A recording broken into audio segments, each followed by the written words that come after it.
Good morning, everyone. As you're coming into our session this morning, if you could please, I love seeing your faces. If you could have your camera on, that's fantastic. But if you could mute yourself as we get started, that would also be helpful. We are having our second counselor coffee of the fall this cycle right now. We have Greg Chery from Providence College joining us. Greg is the Associate Dean of Admission at Providence, as well as the Coordinator of Multicultural Recruitment. Greg, we have started, rather than the awkward silence as we wait for the rest of the room to filter in, we've been doing icebreaker questions to get to know our admissions rep. So can I hit you with 3 quick fire questions? Oh, please. Let's get to know each other. Greg, so in our office, we've decided that we are no longer allowed to use the word unprecedented to describe the 2020 admission cycle.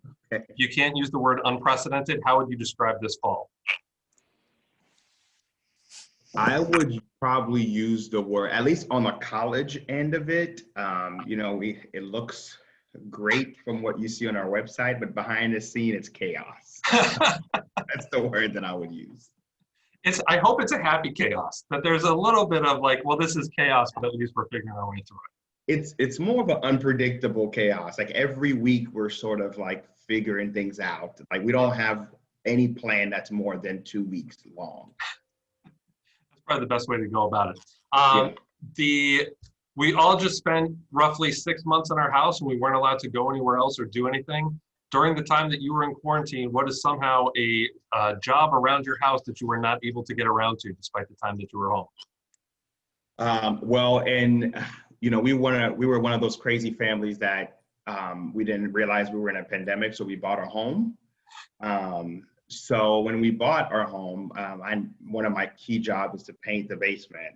And my wife keeps hinting at that, and it's been almost 4 or 5 months now. So that's the one job that's left for me to do, is to paint the basement. I think that's fair. I mean, if you moving in the pandemic, I have a light fixture in my front hallway that's been sitting in the box for the last 6 months, just staring at me. So, I think painting a basement, at least you got a bigger one than I do. Right, that's more doable too than trying to do electrician's work. That's why no, I don't know. I've got a lot of guilt. I just got to screw in a light fixture and call it a day. Don't give me too much credit here. And then, Greg, you got an 8-month daughter at home. What did you read for bedtime last night? Oh, so my job last night was to provide dinner for her, and I didn't realize dinner took that long. So by the time I got back from buying some beans at the store, she was already asleep. So I feel like I got lucky, but I think I might be on hook this weekend for a couple more nights. So the bedtime story was whatever was on the back of the can of beans, right? Right. Here's some nutritional information for you. All right, well, I think we've got everyone here. I think we're going to get started right now. I'm very excited Greg is going to be joining us this is going to be much more of an activity than what we normally have, and it's going to involve a lot of sort of parent involvement and engagement and discussions with each other. So Greg, do you want to get started and talk through the activity a little bit? Do you want me to share my screen as we go? Sure, you can do that. Thank you, Jack. All right. Well, good morning, everyone. Thank you so much for being with us this morning. So when Jack and I talked maybe a couple of months back about what we do this morning, I always, this is an activity that I always like to do with parents, because one of my dreams, and maybe one day if I ever become Dean of Admissions and I can convince the college president to allow me to do this, is during our, every year we have a committee on admissions where we make a lot of decisions on applications and merit scholarships. I've always said one of the best things I'd love to do one day is to invite one parent into our committee, and they can't say anything, they just have to be silent and watch, just to have an idea how truly challenging and difficult it is to do what we do and to pick between all these amazing students that you all have raised and have worked so hard. So this activity is, I hope, will give each of you sort of some inside information of how things may work. It's not completely the same, and every school is different, but I hope you will have an opportunity to kind of see, like, okay, this is what a committee on admissions look like, and then this is how challenging it can be when you're down to a few amazing students. So that's going to be our activity this morning. So we have this fake university, Chesapeake University. We're gonna split everyone into, I think, 4 groups.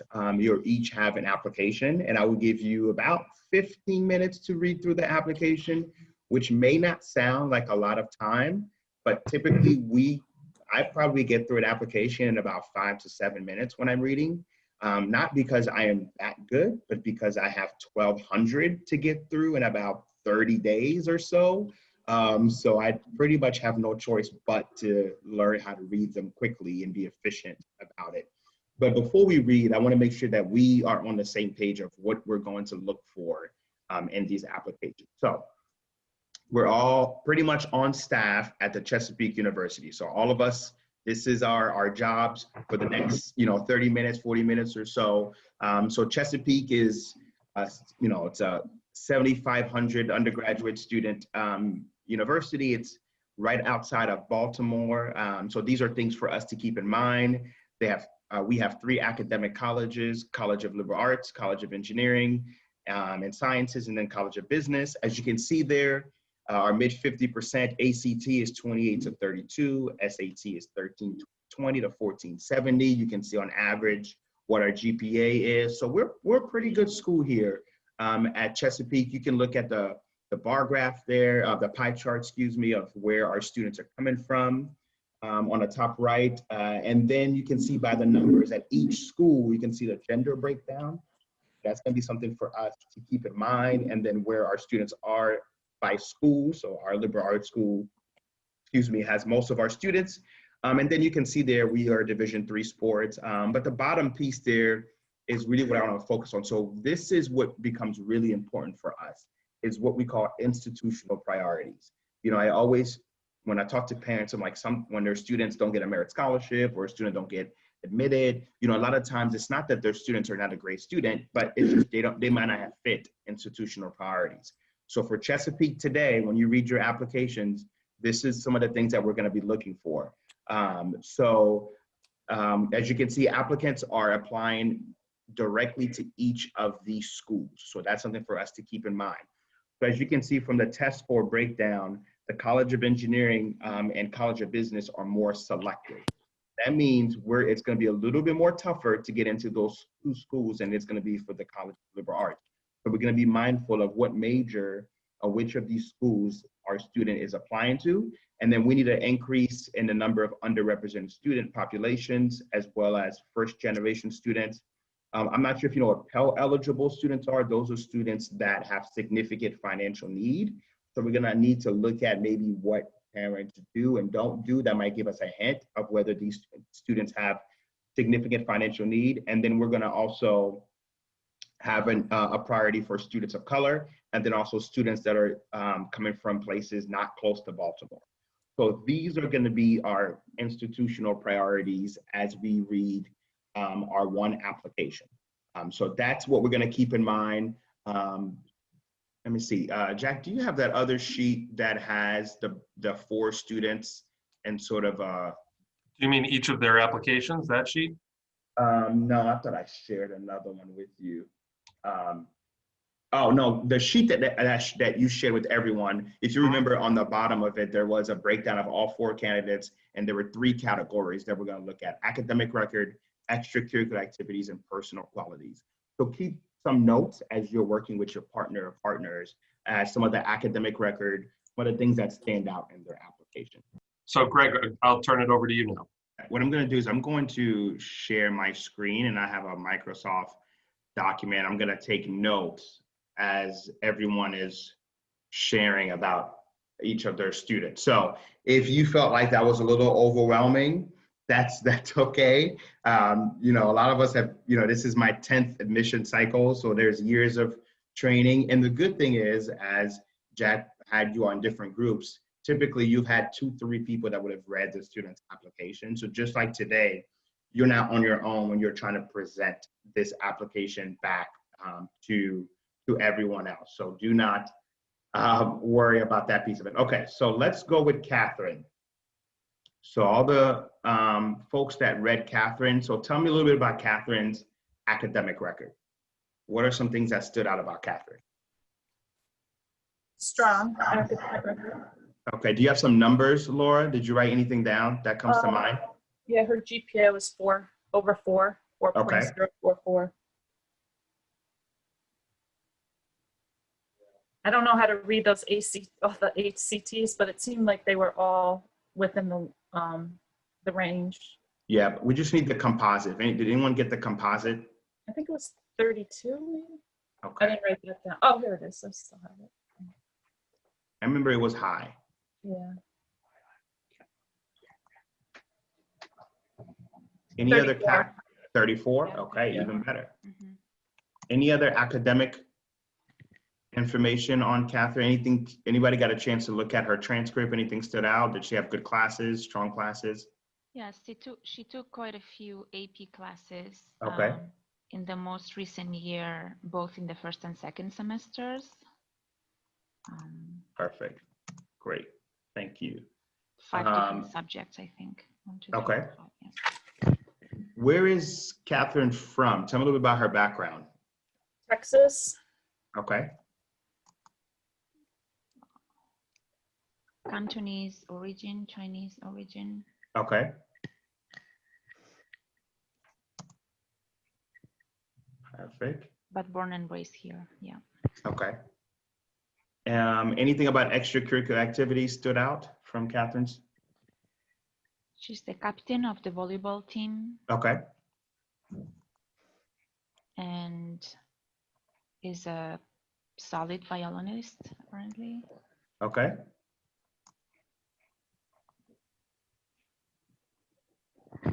Anyone else in the group? Anything else stood out about Catherine? What was her major? Anyone picked up what her major? Business. Business. Okay. Great. Okay. Let's talk about Matthew. The group that read Matthew. What about Matthew's academic record? He had a 4, it looked like 3.3, but 4 weighted. Okay. And he took 4 AP classes and all the rest were honors. His AP composite was 35. Okay. I read the recommendations and he struggled, I guess, in 9th grade and 10th grade pretty significantly, and his grades actually reflect that. But then in one of the recommendations said that he turned things around in 11th grade, Yeah. which is reflective of his grades. But we don't have any 12th grade grades because he's applied for early acceptance. Gotcha. Okay. Great. Thank you. And his business, he was a business communications major. And he was super active in a lot of extracurricular activities. Okay. I mean, a ton of them. I wanted to do the math as to how many hours per week he actually did things to Yeah. see whether or not it actually was possible that he was actually that active. Right. But then I saw, oh, there's one that was 70 hours for a 1 week of, he did something on a break where he Okay. worked for 70 hours. Yeah. Great. Anything else stood out on Matthew? You're going to laugh. I know this doesn't necessarily play, but his mother's maiden name is my maiden name. Okay. However way you can help your applicant, you go for it. Anything else stood out about where's Matthew from? Chicago. Yeah, Illinois. I also, in his essay, he tied in all of those extracurriculars and kind of gave some background to the struggles of his early, the freshman, sophomore years. So he addressed the issue. Okay. Yeah, like he kind of pulled it all in, yeah. I didn't get to the recommendations. His essay was funny. He says, I doodle. That's his first line in his essay. Not many, that's an awfully bold thing to talk about. It's not that I was the president of this, I was the president of that. It's no, I doodle. That may be the cause of the academic struggles in 9th and 10th grade. Great, awesome. Let's talk about Isabella. What do we know about Isabella? I guess I can jump in. Isabella's from Detroit, Okay. has a 3.79 GPA and a 28 ACT, so she's kind of, I guess, on the lower end of You said 3.25? 3.79. 79. Oh, that's not short. And a 28 composite ACT. She also has a weaker math ACT than her English, but she's applying to I think the general studies or the government school. So she appeared to struggle a little bit with math. I don't know if we'll hold, it seems as though her math was a little bit weaker, but again, she's applying for the government school. Okay. Captain of the field hockey team, and she was active in student government. And I did notice she had a lot of leadership classes that I thought were kind of neat in her transcript. But the other thing that caught my attention was in her essay, she talks about how her parents were divorced and how part of her job after school was taking care of her brother, which I thought was somewhat significant. And her recommendations from her teachers couldn't have been like more glowing or, in the way she's compassionate and she strives. So seems like a very positive kid. Perfect. Great. Thank you. Anything else on Isabella? Okay, this is great. All right, let's go to Mark, our last. Do we know about Mark? He's really interested in fashion. I love that he wrote his, I don't think he wants to major in fashion. Wants to be an engineer, but his essay that he wrote really stood out to me about how he makes bold fashion choices, which isn't common among boys and people question all the time.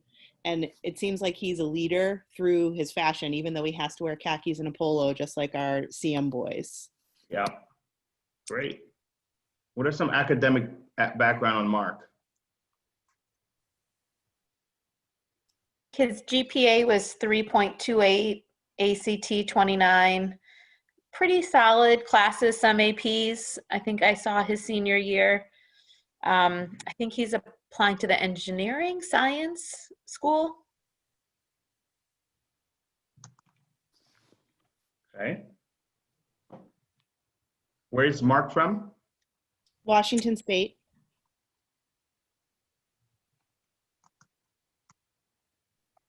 Any other information on his background? Captain of basketball. Yep, he's captain of basketball. His number one activity that he wrote about in detail was journalism in the school paper, I think.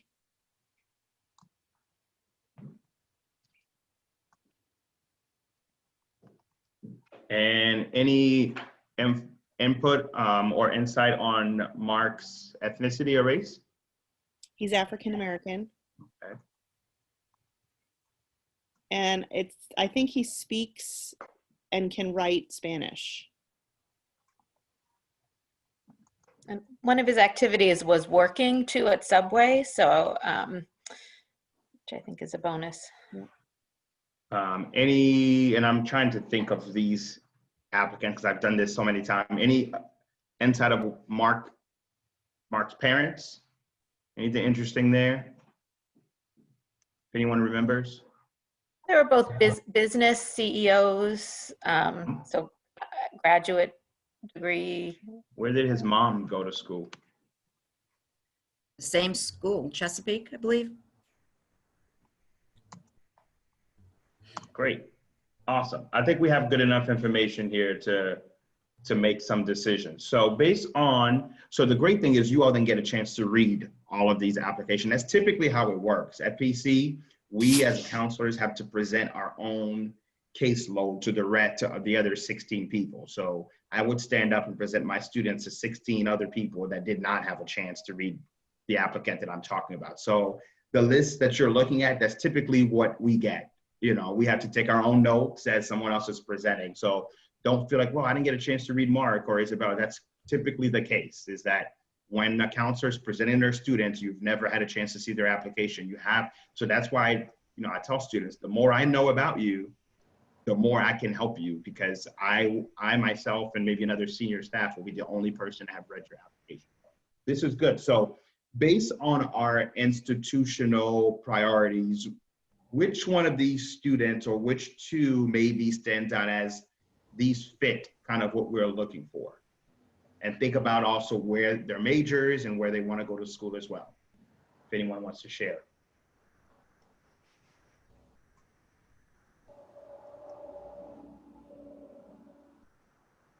So Mark seems to be a good fit, I guess.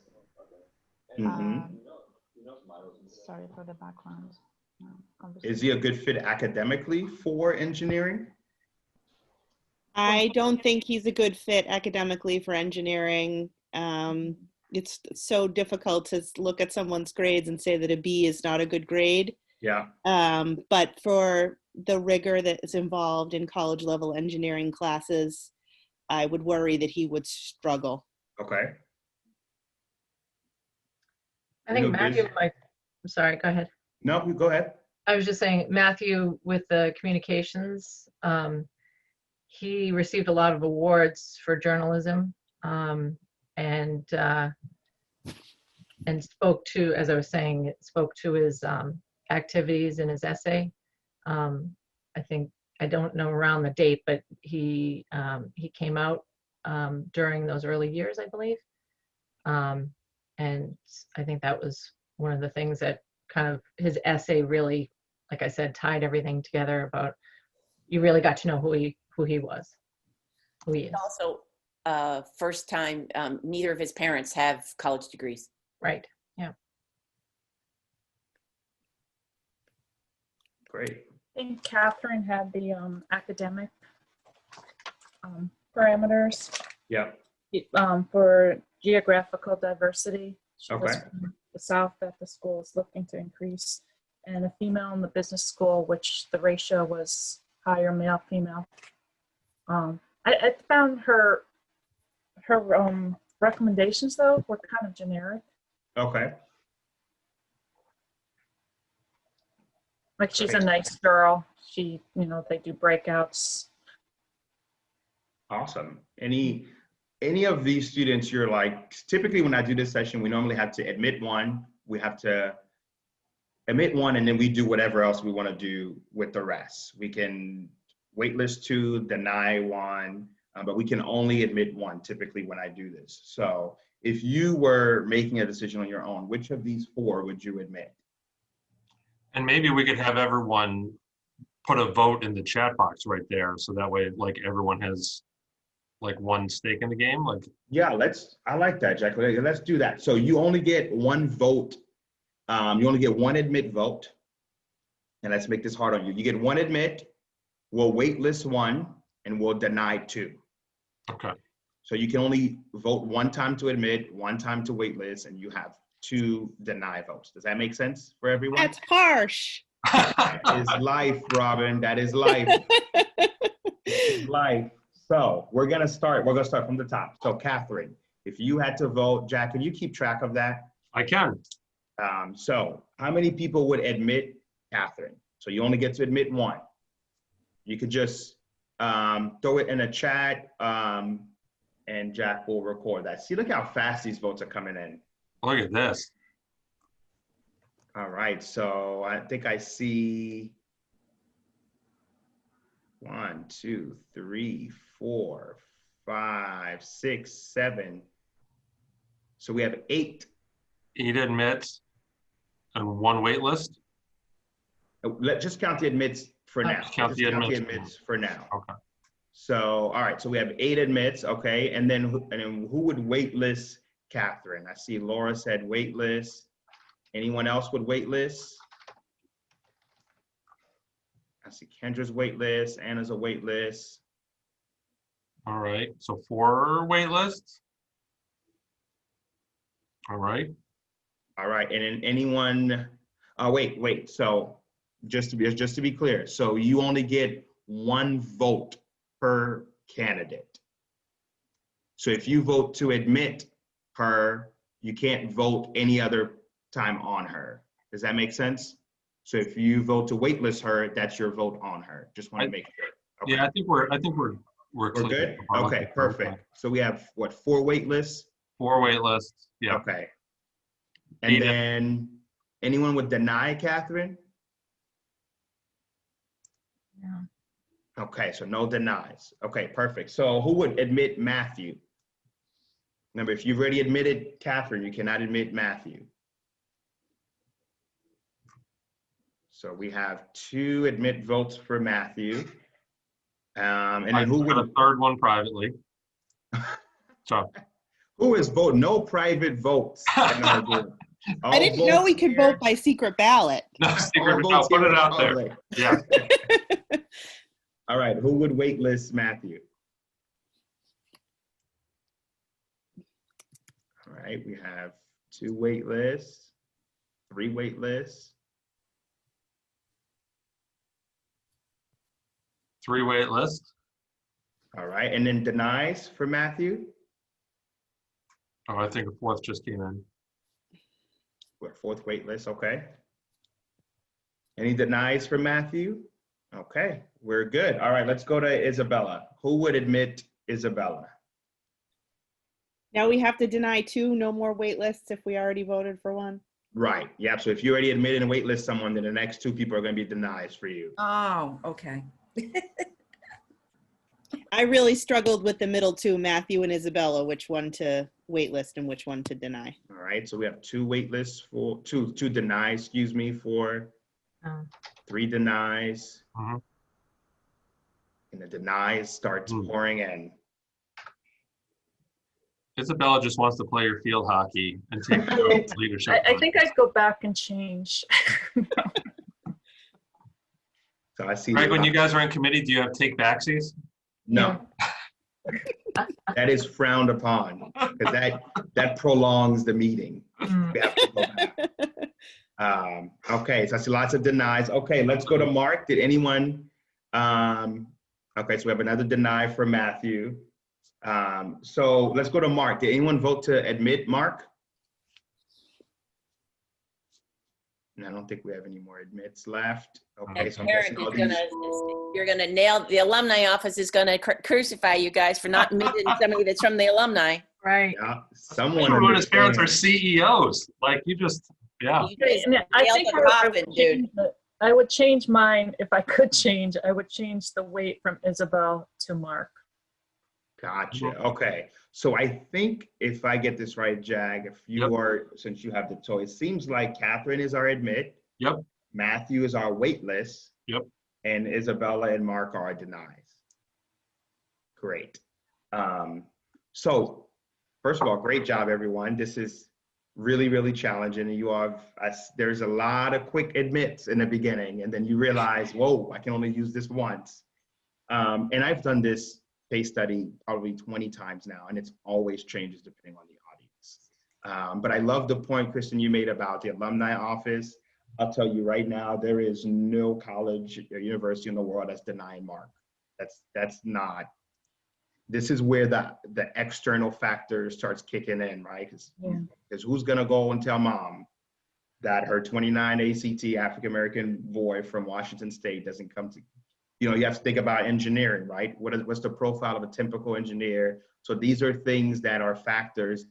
Like if a lot of people voted deny Mark, that's a discussion that would come up as well. A discussion about Matthew that would come up is he identifies LGBTQ, he's a first-gen student, 35 ACT. How many first-gen kids out there are getting a 35 on their ACT? So someone on the committee would say, wait a minute, what more do you want Matthew to do? And then Isabella's applying to arguably the weakest college in the university. So if someone would say, hey, she has a 379, 28 ACT, she has divorced parents, she's taking care of a sibling at home. Why are we denying her? And then I love the point that, I think Laura might have been you made the point about Catherine. It's like she has great academics, but the recommendations are kind of vague. So someone would make a point on that, but it's going to be really hard to convince your dean of admissions that a 4.0 34 ACT student Female. doesn't get in. So I hope this is helpful for you all. I hope you kind of see how different priorities are being balanced at once. I've done this with parents where, Isabella was the easy admit for everyone, and everyone denied Catherine. They were like, we'll get another Catherine. And I'm like, where are the Catherines living around the world? So I hope that this is helpful for you all. Typically when I do this, because people always ask me, what would I have done? Again, it's really difficult. I think on my end, I would probably have, it's hard to turn Catherine away. I think Catherine, if you admit Catherine, she's typically the least controversial one. So I would have admitted Catherine. I would have probably waitlist Mark, and then I would have denied Isabella and Matthew, because I can't justify not taking a 4.0 and 34 ACT. And we're not Harvard, Chesapeake is not Harvard. So we can't say we have, another 2,000 4.0, 34 ACTs. I think you can make cases against the other two a lot better. And I think, I'm not sure for the field hockey and Isabel, I think she might have received a C for field hockey. I don't know if I remember that correct. So it's not like field hockey really wanted her. So we're not going to get a phone call from field hockey saying, hey, why didn't we take Isabella? So, but again, like I said, I've done this so many times, it can go lots and lots of different ways. So, Greg, we're getting some great questions in the chat, and I think maybe a little bit of a debrief for some of these strands that go into a decision would be really helpful. And as we're talking about Catherine, I mean, maybe one thing I would ask you is, how much does yield factor into that? Like, do you look at Catherine and say, if Chesapeake admits her and we give a slot to her, do we yield that student, or is Chesapeake maybe second or third on her list because how many Catherines are out there? Like, does yield factor into that decision? Great question. And again, because we're doing this so quickly, there's so many things we didn't even talk about. One of the things when I do have time and I do this session, I talk about what kind of school do they go to? Are they going to public? Are they going to private? Because that tells us what's the academic challenge there for them.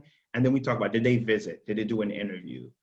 Because that would play a role in the yield piece, right? Because if Catherine did not visit or do an interview, the chances of us getting her, Catherine's going to get into a lot of places. So we might waitlist Catherine and see if she reaches out and says, hey, I'm really interested here. And then maybe she'll get off the wait list. But if there's no interest from her any other way, then we're probably not going to yield someone like Catherine, where we probably would have heard from someone like Matthew as the first gen student. We might have heard something from a counselor. So there's a lot of different things that play a role into that yield. Maureen had a question on psychologically, do people tend to accept the first person they hear off? One of the hardest things our dean has to manage during our committee meetings is the mood and the energy of the room.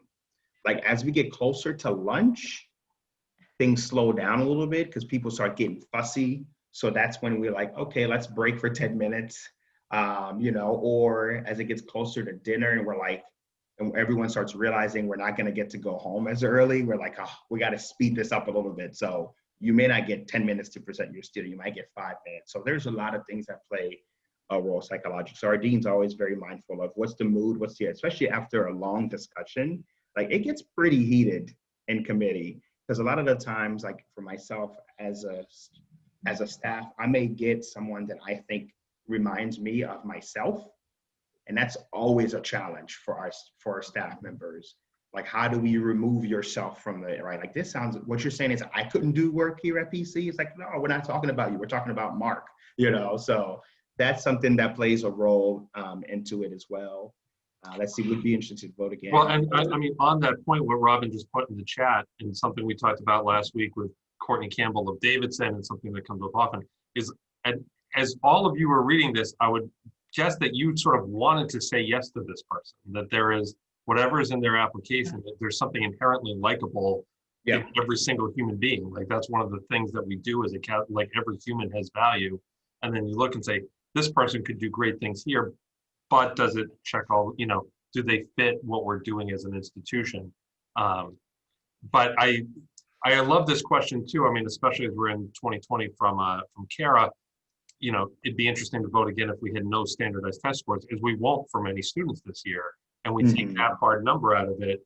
How do you kind of project that as we look ahead for, you're not going to have hard numbers on most of your kids this year. So. Yeah, no, that's a great point. And I think although we are test optional, it's still a challenge for us as PC, right? Because we do have students that do choose to submit their test score, and it's hard to avoid a shiny 30, 35. You can't unsee that.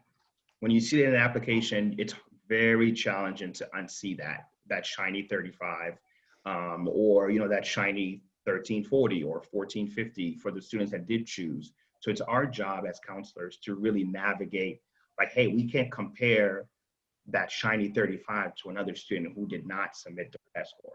Like that helps the student who did submit their test score, but very, very rarely too, at least at PC, will we ever pin students against each other. Like we don't read 4 applications at a time. We literally go through them one at a time.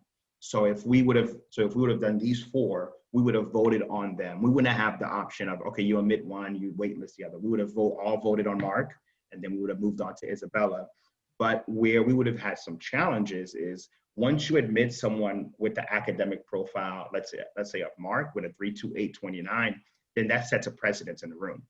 That if we come to another student that has this kind of profile, do we automatically admit them because we already took that point? So, so some counselors are sticklers for that, right? They're like, wait, we admitted Mark 10 minutes ago and my kid has the same profile as Mark. Why do we take Mark and not take my kid? And then now we have to pause and kind of go into the details of like, well, this is how Mark was different. Mark, I think someone mentioned it here, Mark had a different curriculum. He was taking 7 APs and 10 honors, and your student only has 1 APs and 3 honors, you know, so that's when we really have to go into the details of that. Yeah. Well, and I love that you just kind of slipped in there, which again goes back to the every counselor wants to say yes. It's when you start using the phrase of my kid in that room, I think it really, again, it builds on that relationship that we're trying to go through the virtual visits and making connections and, you know, getting to know the person who's going to read your application, because it does become a very personal, this is my kid, this is the person I'm advocating for in the room. That becomes so valuable later in that process. No, it really comes in handy. There are many times when I'll present a student and then we're kind of stuck what to do within our dean. Well, Greg, well, did you meet with this student? Did you interview with them? Did you go, when you went to visit their high school, were they there? Did they email you? And then I'll kind of give insight. Well, here's the relationship that I've been able to build with this student. They really want to be here. You know, they've told me they really want to be here. So if your student, whether it's PC or another school, if they know that school is their #1 school, they need to make that very clear. Nothing makes our committee move faster than when we hear they want to be here. This is their #1 school. That's an easy, quick application read for everyone in the room. But if it's like, well, actually, I've never met this student. They just applied. They didn't want my high school visit. I didn't hear from them. That makes it very challenging, to your point, Jack, of yielding them. So how do you balance that? Catherine is probably not going to accept. Does early acceptance requests give better odds? I think with someone like Catherine, with someone as that academic profile, we're not turning away. No matter, even if we've never heard from Catherine, there's no way we're waitlisting a 4.0 and 34 ACT at PC. Now, again, like I said, we're not Brown, we're not Harvard, you know, we're not Yale.